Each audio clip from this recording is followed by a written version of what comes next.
we are going to continue to show people that it isn't just about beating Trump, although of course it is. It really is about building a political system that does not result in Donald Trump in the first place. It's building a political system that is accessible to people and that people can see themselves represented in. This is an interesting one, guys. I caught this interview on MS Now, where Jen Psaki is talking to Senate candidate Graham Plattner about his campaign to unseat Susan Collins in Maine. And let me tell you, it's a total reality check for anyone wondering how the game is really played. We aren't just talking about a normal election here. We're talking about a theory of power that would effectively put the entire White House in a deadlock. Platner isn't interested in the usual business as usual. He's laying out a specific blueprint to use a Senate majority to trigger a total shutdown of the administration through a relentless wave of subpoenas and investigations. Now, make that make sense for me. In a country where families are struggling, how is a strategy of total gridlock supposed to help you? Look, if you want someone who isn't afraid to call out these leaders for what they're doing, do me a huge favor, hit that like button and subscribe to the channel. We're building something real here on Floor Leader Insider for people who are tired of the games. Watch this man's strategy very carefully, and I'll be back at the end to break down what this really means for your future. Let's get into it. We are back with U.S. Senate candidate Graham Plattner. So before the break, I was saying, you weren't the National Party's pick. For people out there, he wasn't the National Party's pick. Chuck Schumer recruited Janet Mills to run for this race. He quickly endorsed you today. Have you spoken to him today? And what's that relationship like right now? Yes. No, we had a brief conversation this evening, and I'll just say that nothing brings people together like wanting to beat Susan Collins. So that's where we are. But you're still not going to support him for leader, are you? Or have you changed your mind on that? No, I mean, my criticisms of leadership, my criticisms of the party, they remain. I will say, I think that those criticisms, those pale, I think, from their perspective, from the party leadership's perspective, in comparison to the need to take down Collins, because there is no Democratic majority in the Senate without getting rid of Collins. And I think that for everybody right now is the priority. Everything else, I guess we can hash that out later on. But at this point, the fight is against Collins, and we're all going to align and work together to that goal. But my criticisms of leadership absolutely remain the same. Trump is obviously a factor in every race in the country. I mean, he's the sitting president. He's hugely unpopular. He started this hugely, not just unpopular, but to your point, it's not even a political issue, kind of immoral, misguided, not guided at all, war in Iran. How much of Trump is a factor in this general election against Susan Collins for you in Maine? You know, it's funny. You know, we all understand that Donald Trump is uniquely awful, that Donald Trump really is kind of the avatar of the worst elements of our politics and our society. But I think a lot of people also understand that Trump is the symptom of a much deeper rot. I mean, Trump is the outcome of a system that for a long time now has been leaving working people, average, everyday Americans, feeling like their politics does not represent them at all. Like, I'll be upfront. I have a lot of friends who voted for Donald Trump. I live in rural Maine. I work on the water. I got friends who voted for Trump 3 times. And I can tell you they voted for a change candidate. They wanted this whole thing to look different. They felt like they'd been left behind. And while, of course, Trump was not going to be the answer to that, that frustration remains because right-wing populism, Donald Trump's presidency, it hasn't fixed any of those problems that people had. In fact, it's made them worse. Prices have gone up. We are watching, at this point, just outright corruption in our political system. That's a thing that Americans see. They see it and they understand it for what it is. And we are going to continue to show people that it isn't just about beating Trump, although of course it is. It really is about building a political system that does not result in Donald Trump in the first place. It's building a political system that is accessible to people and that people can see themselves represented in. Because I'll be honest, I mean, as someone that was kind of living a very normal life until about a year ago, this political system as we have it, the average person does not see themselves reflected. We don't see our will. We don't see our material needs reflected in the halls of power.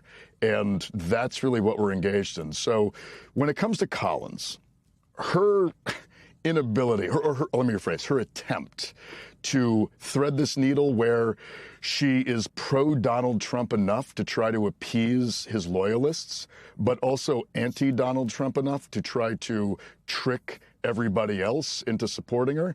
That doesn't work now. That doesn't work in this era. And I think she's going to run up to the finite end of that kind of politics.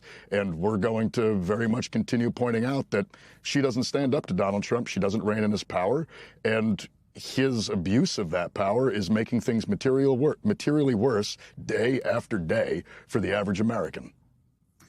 Very concerned doesn't fly anymore, I don't think. They're clutching their pearls and very concerned.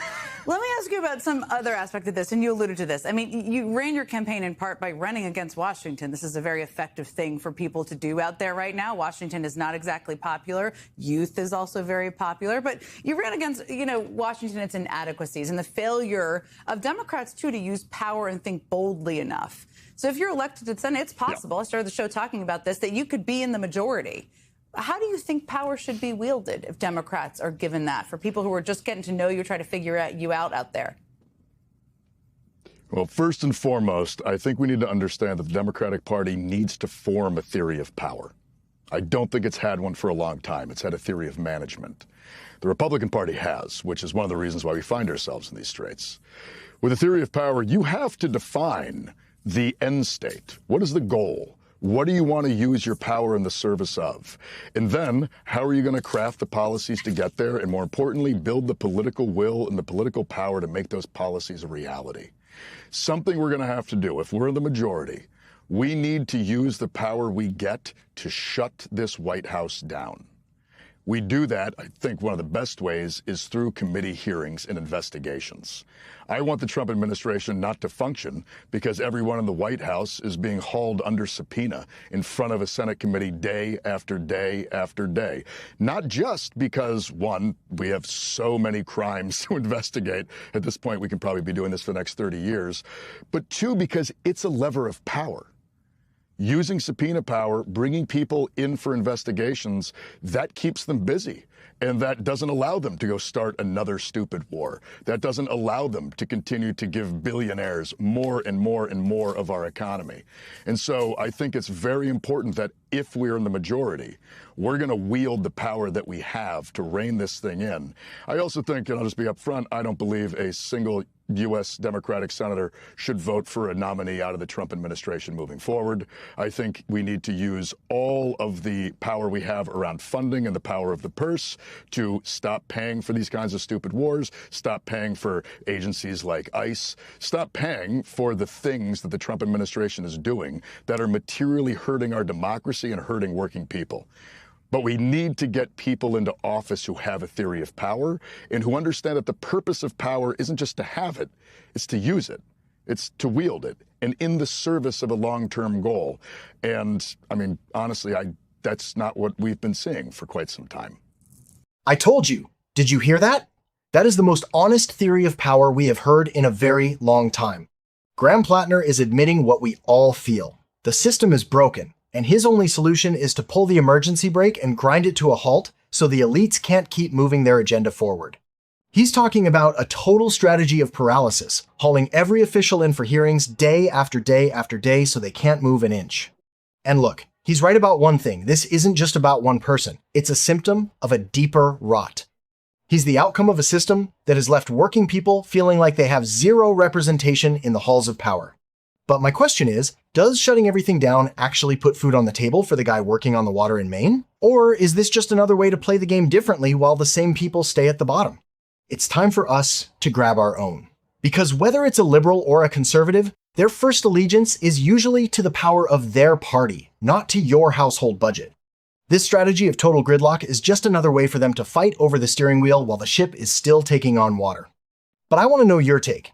Is shutting it down the only move left to stop the machine? Or are we just watching the next phase of a system that refuses to work for us? Drop your thoughts in the comments. I'll be in there reading through the best takes. Until next time, guys, keep it lit and be amazing.